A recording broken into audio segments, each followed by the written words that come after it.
ಎಲ್ರಿಗೂ ನಮಸ್ಕಾರ. ಪೈಲ್ಸು ಅಂದ್ರೆ ಅಚ್ಚಮೋಳ್. ಅದರಿಂದ ಹಿಂಸೆ ಪಡೆದೇ ಇರೋ ದಿನನೇ ಇಲ್ಲ. ಎಷ್ಟೋ ಆಸ್ಪತ್ರೆ ಸುತ್ತದೆ, ಎಷ್ಟೋ ಔಷಧಿನ ಬಳಸ್ದೆ, ಆದ್ರೂ ಕಡಿಮೆ ಆಗ್ಲಿಲ್ಲ. ಕೊನೆಗೆ ಸರ್ಜರಿ ಕೂಡ ಆಯ್ತು, ಅಂದ್ರೆ ಆಪರೇಷನ್ ಅದು ಕೂಡ ಮಾಡಿಸ್ಕೊಂಡ್ಮೇಲೆ 40 ದಿನಕ್ಕೆ ಮತ್ತೆ ಸ್ಟಾರ್ಟ್ ಆಯ್ತು. ಮತ್ತೆ ಬ್ಲಡ್ ಬರೋದು, ಮತ್ತೆ ಅದೇ ರೀತಿ ಆಗ್ತಿದ್ದಿದ್ರಿಂದ ಮತ್ತೆ ಆಸ್ಪತ್ರೆಗೆ ಹೋದಾಗ ಡಾಕ್ಟ್ರು ಏನಂದ್ರು ಅಂದ್ರೆ ಮತ್ತೆ ಚಿಕ್ಕದಾಗ್ ಶುರುವಾಗುತ್ತೆ, ಮತ್ತೆ ಮಾಡಿಸ್ಕೋಬೇಕಾಗುತ್ತೆ, ಯಾವ್ದಕ್ಕೂ ಒಳ್ಳೇದು ಮಾಡಿಸ್ಕೊಳ್ಳಿ ಅಂತ ಹೇಳಿದ್ರು. ಅದಕ್ಕೆ ಏನು ಮಾಡಕ್ಕಾಗದೆ ವಾಪಸ್ ಮನೆಗ್ ಬಂದೆ. ಯೂಟ್ಯೂಬ್ ಆನ್ ಮಾಡ್ತಿದ್ದಂಗೆ ಒಂದ್ ಆಡ್ ಬಂತು. ಬಿ ಬೆಟರ್ ಅವರ ಪೈಲ್ಸ್ ಊರ್ಜಾ ಅಂತ ಒಂದು ಆಡ್ ನಾನ್ ನೋಡ್ದೆ. ಇದನ್ನ ಒಬ್ರು ಡಾಕ್ಟರ್ ಹೇಳೋದನ್ನ ನಾನು ಕೇಳಿಸ್ಕೊಂಡೆ. ಕೇಳಿದ್ ಕೂಡ ತಕ್ಷಣ ಕೆಳಗಡೆ ಫೋನ್ ನಂಬರ್ ಇದೆ, ಅದಕ್ಕೆ ಕಾಲ್ ಮಾಡಿ ಅಂತ ಹೇಳಿ ಡಾಕ್ಟರ್ ಮೇಡಮ್ ಅವರು ಫೋನ್ಗೆ ಸಿಕ್ಕಿದ್ರು. ಸಮಸ್ಯೆ ಏನು ಅಂತ ಕೇಳಿದ್ರು. ಸಮಸ್ಯೆ ಹೇಳಿದೆ ನಾನು. ಸರಿ, ಇದನ್ನ ಬಳಸಿ ರಿಸಲ್ಟ್ ಹೇಗಿದೆ ಅಂತ ನೀವು ಹೇಳ್ತೀರಾ? ತಕ್ಷಣ ನಾನು ಆರ್ಡರ್ ಮಾಡ್ದೆ, ಉಪಯೋಗಿಸ್ತಿದ್ದೀನಿ. 70 ದಿನ ಆಯ್ತು. 3ನೇ ಡಬ್ಬ ಪಿಲೋ ಊರ್ಜಾ. ಇದರಿಂದ ನನಗೆ ಗುಣ ಆಯ್ತು, ನನಗೆ ತುಂಬಾ ಇಷ್ಟ ಆಯ್ತು, ಚೆನ್ನಾಗಿದೆ ರಿಸಲ್ಟು. ನನಗೆ ಡ್ರೈವಿಂಗ್ ಮಾಡಕ್ ಆಗಲ್ಲ ಅಂತಿದ್ದಾಗ ಇಂಥ ಸಮಯದಲ್ಲಿ ನಾನು ಈ ವಿಡಿಯೋ ನೋಡ್ದೆ, ನಾನು ಇದನ್ನ ತರ್ಸ್ಕೊಂಡೆ. ನಾನು ಖುಷಿಯಾಗಿ ಜಾಬ್ ಮಾಡ್ತಿದ್ದೀನಿ, ಡ್ಯೂಟಿ ಮಾಡ್ತಾ ಇದ್ದೀನಿ.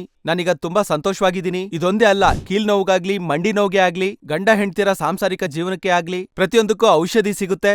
ದಯವಿಟ್ಟು ವೇಸ್ಟ್ ಖರ್ಚು ಮಾಡಬೇಡಿ. ಒಂದು ಬಟನ್ ಒತ್ತಿ ಆರ್ಡರ್ ಮಾಡಿ ತರಿಸ್ಕೊಳ್ಳಿ. ಇದನ್ನ ಬಳಸಿ ಒಳ್ಳೆ ರಿಸಲ್ಟ್ ಸಿಗುತ್ತೆ ನಿಮಗೆ. ಎಲ್ರಿಗೂ ಧನ್ಯವಾದಗಳು.